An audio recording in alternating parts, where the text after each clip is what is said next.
Welcome back to Bros Talk Supercars. It's AJ and Curtis here. And we are quite excited because this is a brand that I don't usually get very excited about, I'll be honest. Yep, and it is not the Maserati MC20 that's behind us. Even though this is actually growing on me, considering I did hate it when we saw it at Salon Preview that first time. I think this is just a better spec one, that's why, AJ. Okay, on that note, yeah, let's start. Roll the credits.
This actually takes my mind away. I'm not somebody about Aston Martin, but this Aston Martin Vantage is beautiful.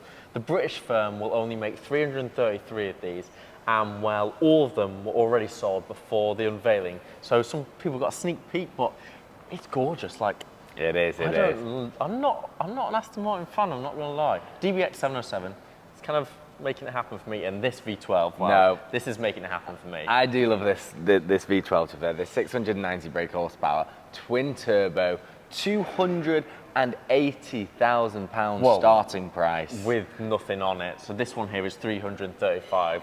Yeah, So it's pretty pricey. quite expensive. So that That twin. puts on par with that's another level. Yeah, it is. It's next level prices really when you think about it. But that Limited car. yeah, it is, and that's what makes that price point And it looks that much more brilliant. expensive, and it really is. And it's the last in the V12s of the Aston Martins, and really in the V12 world of cars, and it's a shame to say that that's going to happen.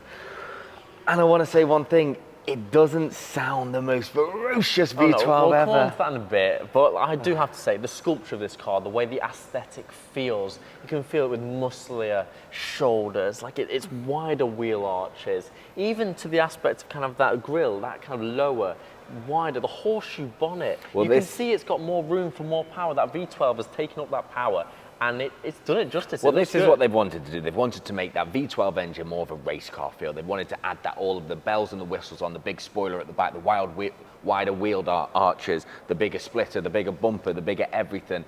But I think it's taking it away from that natural Aston Martin feel. Aston Martins are more subtle, more prestigious in a way sometimes. You mean boring? They can be boring. Well, the clientele that's going to buy this one, the 333 people, to be more precise, they want more. Yeah. And it's a hurrah car, a last of its kind, doing that V12, so you have to do it justice. Yeah, I do. Let's take a look about it. Okay, Curtis, we have to talk about the rear of the car, and perhaps for me, I think it's probably one of the more aggressive parts. And I know we talk about the rear, but just look at the size of the tyres. Like, if you are being overtaken, chased, whatever, like the rear of them tyres, it's menacing. Yeah, all I've got to say about the rear of this car, AJ, is fat ass. I mean, look at it. The way it looks like it's just planted and sat into the ground with these double exhausts bang in the middle. I mean, them exhausts are big enough to fit a child's head in it. They're absolutely huge, but I think it looks perfect. Almost so, I'm going to say, Ferrari 296 GTB and Ford I don't GT see that. No, I don't see that. No. I'm saying that because of how it's sat into it, but I love the carbon fibre around it. This sill, all bringing I it do love the to a detail. central point there, AJ, with a fully carbon fibre and that racing green, and you've got the red and white stripe here, which if we just take it up, you can see goes straight over into the front of the car. That is beautiful, Yeah. and that is one thing. And the rear wing, this kind of lit down. I love it. Now I there is personally love it. There's split thoughts on this, AJ. People love it or people hate it. It's a bit of a Marmite situation. I'm with you. I think it matches the car perfectly, and it sits down into the back of the car, rises and drops off perfectly with the shape of the car. Okay, one thing we've got to talk about. We'll come to the front of the car, Curtis, Yes. now. So beneath this lightweight carbon composite skin, like this V12 Vantage, it's got a bit of a weight loss, hasn't it? Like it is now only 1,795 kilograms.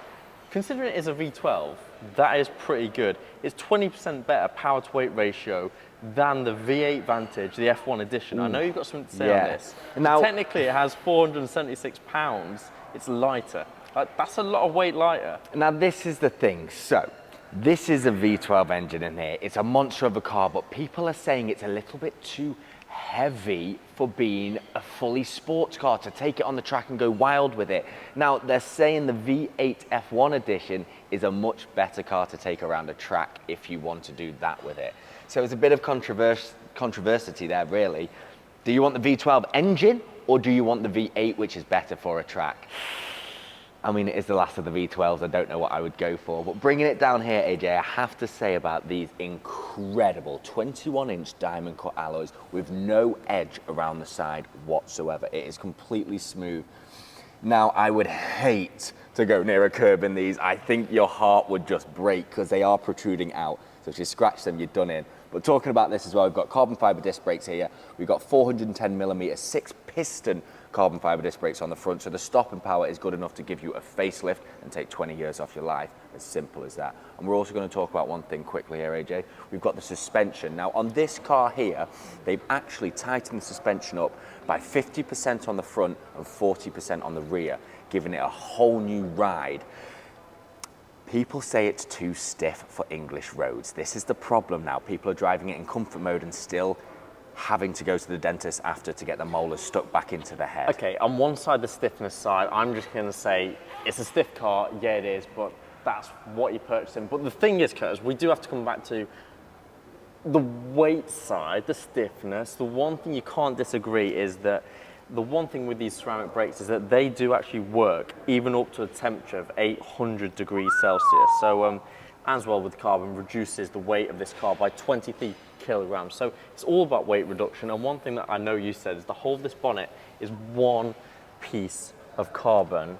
And that is immense. So we'll pop the hood in a second. I know, it it's looks crazy. Insane. But one thing actually, whilst we're still here, Yes, you yes, see yes. the white pinstripe. So this is the racing green edition with a white pinstripe going around the outside. And when we show you later on, you'll see how it matches the Alcantara inside with the white pin as well. And bring it down here to the white pinstripe, AJ. But we do have to talk about that pinstripe that's not a sticker. That's painted. That's amazing. Like this circle, this roundery. Would you keep it? Would you get rid of it? I personally really like it. Please write in the comments right now, would you keep this or get rid of this? I'd love to see a little poll on how many people would or wouldn't keep it. Topaz did the stripe, the livery, and this roundel, which I personally really like because it's a special car, it's unique. Like this is one of 333 products. Like it should have something a bit more unique about it. Just whilst we're still here, AJ, actually, I love how they've designed this feature of the car, how it sort of like slots in almost like a sexy sideburn. Coming out the back. Yeah, and they're not just plain air vents and they're not just slightly holed. If you look deeply at them, they're all lined and slit through them, which actually gives it removing any of the air from the airwell. Yeah, to allow cleaner air and a smoother ride. But I love the design feature of how it's all curved in and slotted in. It just looks so connected and finished, and it comes back into, yet again, 21-inch diamond cut alloys with that white finish without the outside. It's beautiful. The one thing that I do have to say about this car is I feel like it's been thought, you know, like say if you give somebody a bodybuilder, you give them kind of like steroids, they just get bigger and bigger and bigger. but they've kind of got to make room for it. This is kind of like everything's angled, like even this side sail, as we just said, like it's angled outwards, and even to the point of like one thing that you don't even notice when you're driving, but the doors, when you open them, just open this door, Kurt, it pops up, and like things like this make me so happy. It's got a little angle, just a little. Just rises up nice it's no and McLaren, easy. Yeah. but it's still it's pretty beautiful. Wait, no, whilst you're at the front, you've got to talk about one thing. You've got to talk about that gearbox, because I know you were speaking about this before. Yes, sorry, I was. That ZF gearbox. Yeah, let me tell you about this. So this is an 8-speed automatic ZF gearbox that is being customed to this V12 engine. And what it does is it reads the road and it reads your driving style, which will allow it to be in the correct and the best gear ratio for you. So it's consistently learning. So you and me would be two different things. Its software would be so confused. So you'd have to tell it who's driving. For me, it would be setting a Nürburgring. Look at that gorgeous badge. I know, yeah. And as you can probably tell, just like on there, the full car is PPF'd by Topaz. Just look at the size of this single one piece of carbon fiber for the entire bonnet. The whole of it exposed underneath. That's insane, actually. And showing the 5.2. It's more seeing the wheel arches, Curtis. Yeah, seeing it as an actual wheel arch, like that is crazy. Well, that's the thing, because they are so low and they've wanted to protrude it out a little bit more. It's weird. I don't know about you, but I feel like I can actually see the engine parts. You can see, like, rather than just having a fundamental piece of plastic on top of it. It's a monster, isn't it, to be fair, AJ? Yeah. Hand-built in Great Britain, yeah. It's pretty cool. Luke Wensley, thank you for making this incredible creation. Just quickly, AJ, as well, they've actually got front struts and rear struts which produce 10% more rigidity throughout the entire car. I can't remember if I did say that or not, but that's these things. So just when it corners, it's much more grip to the road. And I'm going to throw it at you now, AJ, whilst we're looking at this. Actually, it's just made me think of it. 0 to 60 times. 3.3 seconds, 0 to 60. 0 to 100, just under 7 seconds, 6.9 seconds. So it is no slow machine at all. Come on, close that bonnet down then. Let's bring it down. Oh, it's beautiful, isn't it? Look at that's a lot of room to get in and out there. It is, but look at these hooks. These are like blimmin' daggers, AJ, from the Middle War or something. Blimmin'. It literally knows it has to hook this bonnet down, otherwise it's going to get ripped up. Stress. And no. Whenever I close a bonnet or close a door or close a boot, I'm thinking, don't break. One bad thing I want to say straight away before jumping into here with an Aston Martin is the steering wheel. I always feel they're slightly outdated. Please let me know if you agree, completely disagree with me, because I don't know why, but do you agree, AJ? Would you say? Don't like an Aston Martin purely because of the steering wheel. Yeah.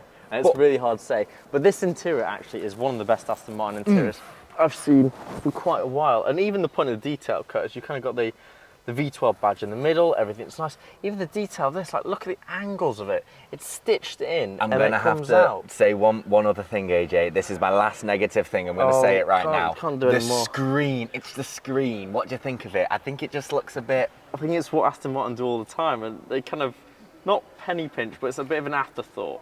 I'm unsure on it, but everything else I love, and I'm saying it is built solid in here. Every single button here that you press, you have to press it. I like the design features of having the drive, neutral, reverse and park all in the centre. I like that they've made it an occasion. Yes. That's an occasion for me, to go in and press that. I'm not going to lie, if you were having to do quick reversing, it's probably a bit of a nightmare to have to look down and press this and press that, but it looks good. But even here, like the carbon fibre, this is beautiful, and then you have this nice little leather, which is perfect for long people like me because your knees touch. Now, AJ, you've got the seat position all here.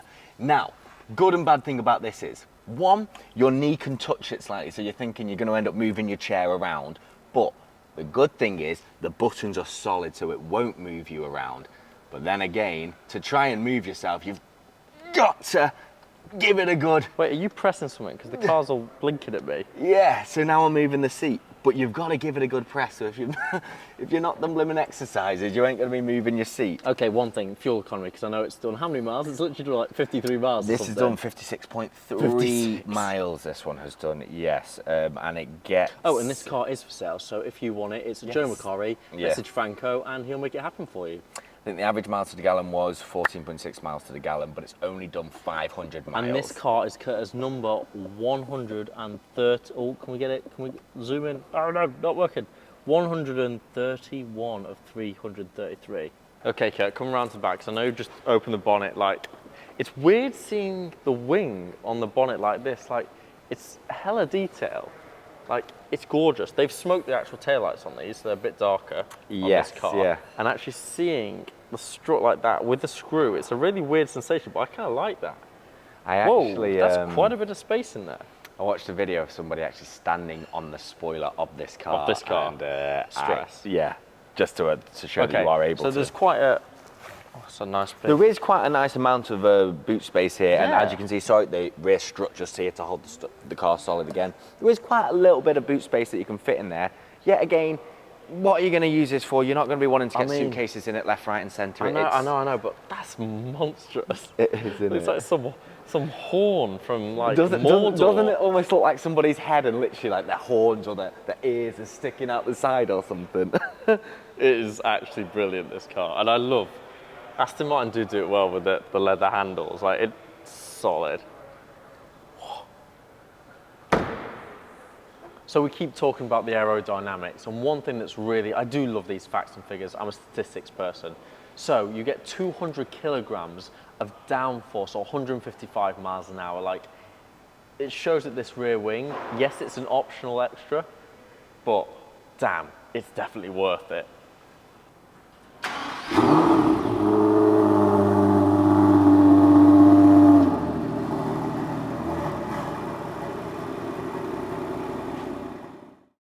Thanks for watching, guys. We hope you enjoyed the video. Please like, comment, subscribe, and please tell us what you thought about the car. Do you want that sticker on the side, or would you take it off? AJ, Stay on the side. hit us with the fact of the video. The fact of the video is that in Dubai, on the Burj Al Arab, the Vantage was the first car to be airlifted 1,000 feet above sea level to be placed on a helipad. Bet you didn't know that. You do now. This video is powered by Food Heaven. It's all plant-based foods. Go try it out.